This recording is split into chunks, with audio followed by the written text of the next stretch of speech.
Hello, and I think today is going to be Anthony's mini reviews. Anyway, so I just came back from Batman vs Superman: Dawn of Justice, and I was supposed to go last night. They had a problem with the movie theater; they couldn't get the movie to play, something like that. Anyway, so they gave us our money back and gave us free passes to another movie. So that's fine. So I went first thing this morning and saw it at the theater. Actually, I used my Ultimate Fan Pass to go see it this morning, so I have to wait 24 hours before I can go see it again. So tomorrow I'll probably go see it in IMAX, see kind of what scenes are better and stuff like that. I'm going to try to keep this spoiler free. I know a lot of people haven't seen it yet.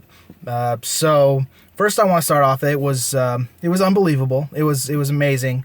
But if you go into this movie thinking I'm going to get the Avengers with Batman and Superman, where it's going to be colorful and there's going to be playful banter, and it's not that movie. It's DC. If you're a big fan of the DC universe, you know it's a little darker, especially if you watch the DC animated cartoons they come out with. They're a lot darker than anything Marvel's going to do. Marvel's trying to be more kid-friendly, and I'm really excited for the Batman vs. Superman R-rated DVD to come out, because it's going to have like 30 more minutes of footage, and that's going to be really, really exciting. I first want to start out that this Batman is definitely a different Batman. It's not a Michael Keaton Batman. It's not a Christian Bale Batman. This Batman is vicious. He's mean. You could tell he has demons. He's not above beating the crap out of you. He's not above hurting people. If you come with him at a knife, he's not going to take the knife away and knock you out. He's going to stick you with the same knife that you just tried to stick him with. So that's the main difference. It's a lot darker. Ben Affleck does a wonderful job of Batman, and I think I owe Brett an apology for when I was upset when they cast Ben Affleck as Batman. He's actually a brilliant Batman as a older Batman. It's not a younger, spry Batman, which they refer to him being a little bit older in the movie. Alfred, played by Jeremy Irons, I was kind of worried about that. I was used to, the old Alfred and the other ones, the only Alfred that had been through the whole thing.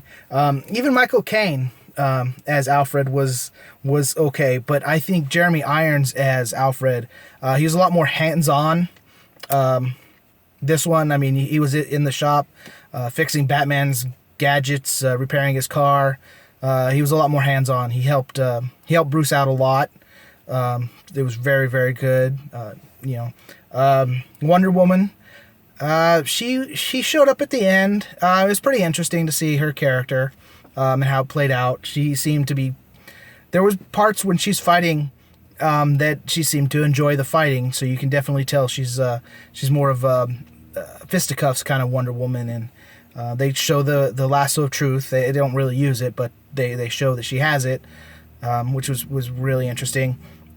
Superman's performance was good. Here's the thing with Superman. A lot of people say he's overpowered and things like that. And yes, he is. He was the first superhero, and he's super overpowered. But he has all that power, and what he chooses to do with it, that's the internal struggle that he has. Is he a good guy? Is he accountable for his actions? If he does something, what are the consequences? And that's kind of what Superman's dealing with in the movie. And of course there's the love story with him and Lois. If anybody, you saw the Man of Steel, so I'm not spoiling anything. Lois knows he's Superman. She's in love with him. All that good stuff. The end kind of leaves it set up. Well, they set it up for the Justice League. Everybody knows the Justice League's coming. It's going to be very interesting how they go about it. If you know the comic book, Death of Superman, then you kind of know how this movie's going to end. What it was is they took Frank Miller's Batman, they put him in this movie. They took Death of Superman, they used that as a framework for this movie, and they added Batman, they added Wonder Woman in there. You get to see Lex Luthor has files on the metahumans that he's finding. I guess that's what he calls them anyway, or superhumans, something like that. But you get to see Aquaman, Cyborg, Flash, which is going to be, the Justice League movie coming out in a couple of years. So it's going to be very interesting.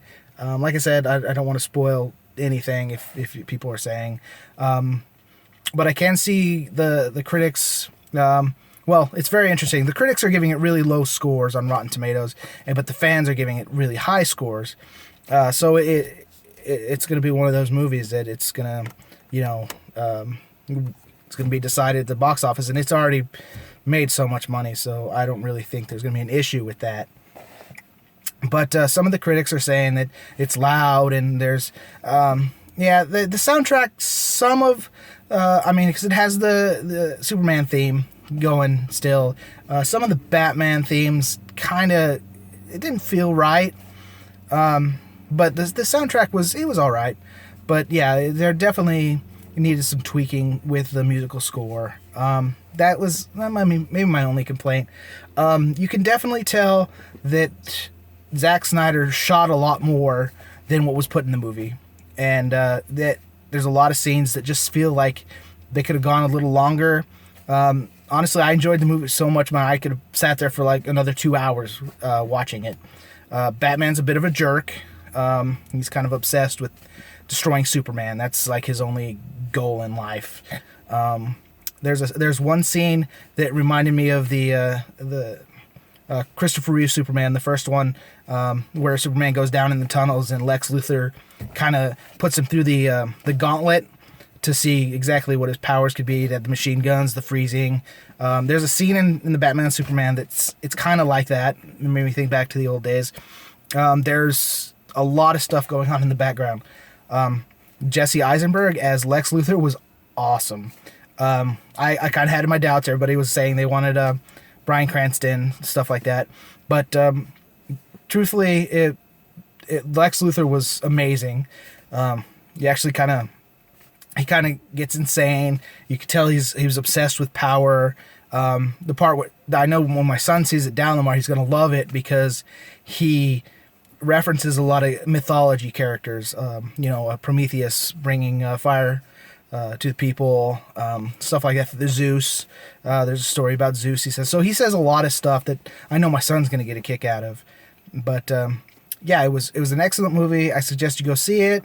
If you don't go see it, well, then you're going to be lost at the Justice League movie or even the Wonder Woman movie that's coming out next year. It's going to be very, very exciting times for DC people.